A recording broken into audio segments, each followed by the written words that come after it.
दोस्तों बहुत बहुत स्वागत है मेरे इस वीडियो में आप सभी का।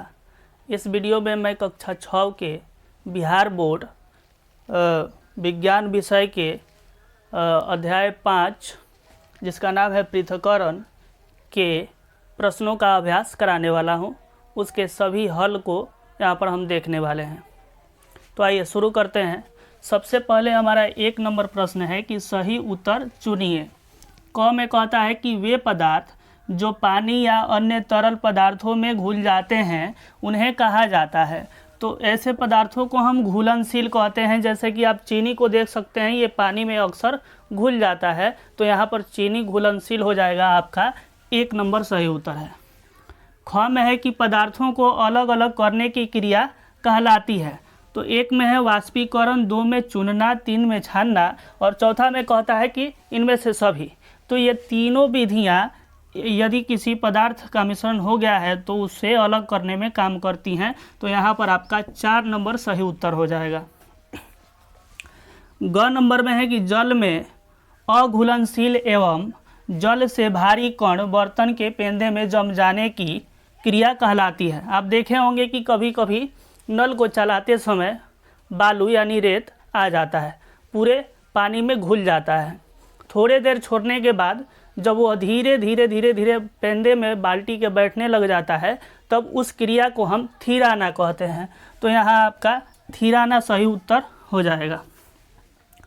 फिर घ नंबर में है थीराने के बाद जमे हुए पदार्थ से जल या अन्य द्रव को अलग करने की क्रिया कहलाती है।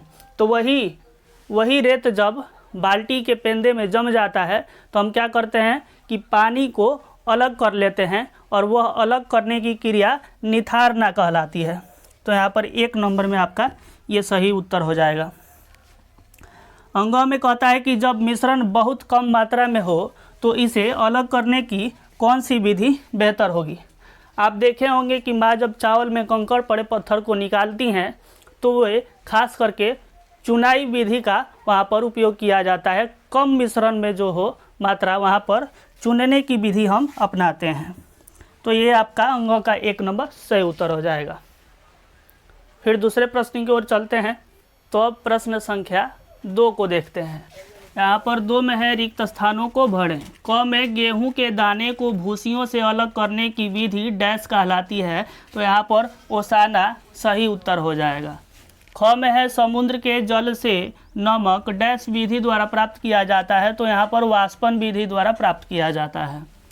ग में है चाय की पत्तियों को चाय से अलग करने की क्रिया डैश कहलाती है। तो यहाँ पर छानना कहलाती है।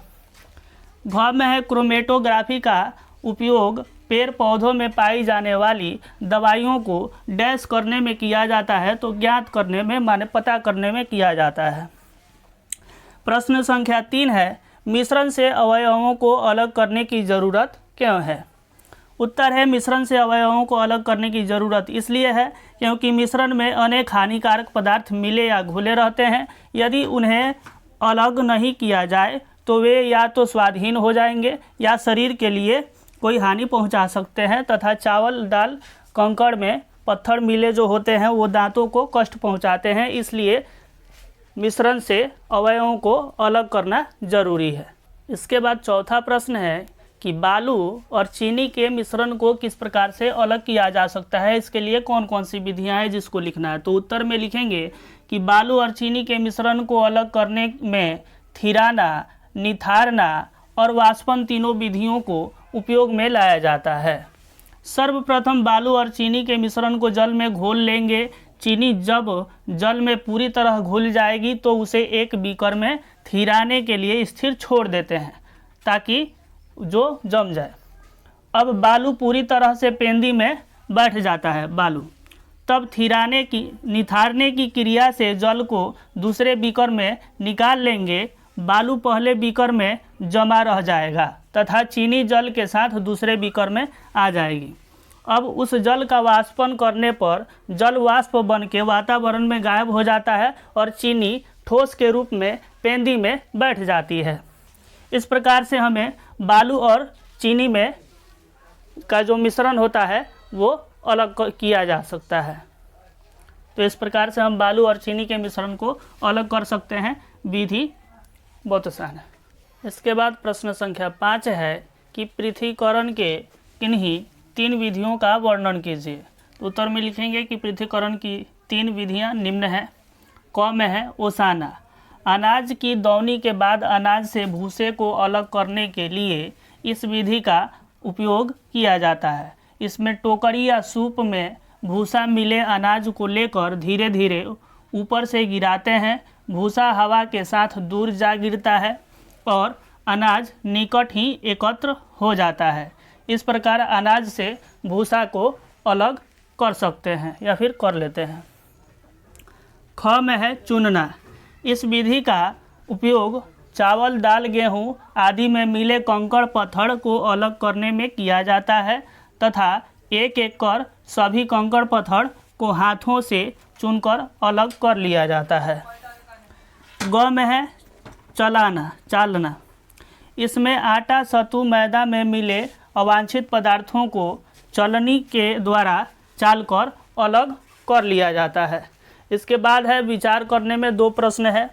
पहला है कि जल में मिली अशुद्धियों को कैसे दूर करेंगे। तो जल में मिली अशुद्धियों को दूर करने के लिए छानने तथा वाष्पन विधि का उपयोग किया जाता है। 2 नंबर प्रश्न है दूध और जल के मिश्रण को कैसे अलग किया जा सकता है। तो दूध और जल के मिश्रण को वाष्पन विधि द्वारा अलग किया जा सकता है। गर्म करेंगे यहाँ पर हम दूध मिले जल को, तो जल क्या है कि वाष्प बन के हवा में उड़ जाएगा और दूध आपका यहाँ पर बच जाएगा। तो इसके पाठ के सभी प्रश्न पूरे होते हैं। यदि वीडियो अच्छा लगा हो तो लाइक और शेयर ज़रूर करें। चैनल पर नए हैं तो सब्सक्राइब ज़रूर करें। धन्यवाद।